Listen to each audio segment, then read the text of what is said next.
Shalom, Om Swastiastu, Namo Buddhaya, Salam Kebajikan, Rahayu, dan Tabibun. Perkenalkan, nama saya Lisa Zara Madani dan NPM akhir 057. Saya dari Program Studi Pendidikan Bahasa dan Sastra Indonesia Angkatan 2025.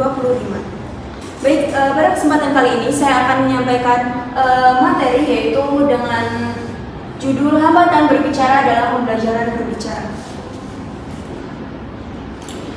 Hambatan berbicara adalah suatu proses di mana yang menghambat siswa untuk berbicara secara efektif dan juga dipengaruhi oleh beberapa faktor, yaitu faktor internal dan juga faktor eksternal.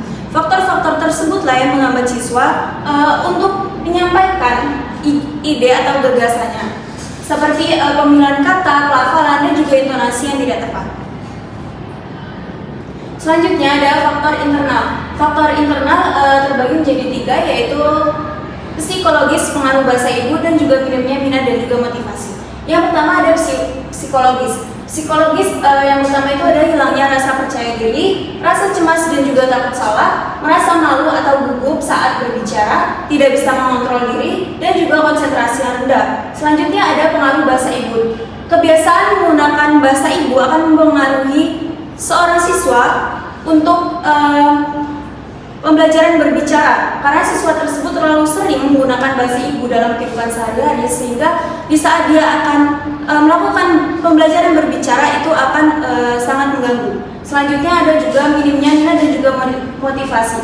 Minimnya minat dan motivasi untuk belajar dan berlatih berbicara itu akan sangat mempengaruhi siswa dalam pembelajaran berbicara. Selanjutnya ada faktor eksternal. Yang pertama itu ada lingkungan.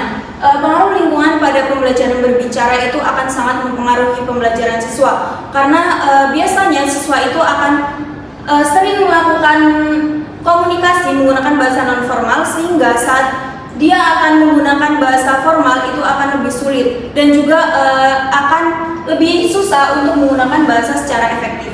Selanjutnya ada metode pembelajaran. Jika kita menggunakan metode pembelajaran yang tidak sesuai, itu akan membuat siswa menjadi lebih bosan dan juga malas untuk belajar. Maka hal itu akan sangat mempengaruhi proses pembelajaran siswa.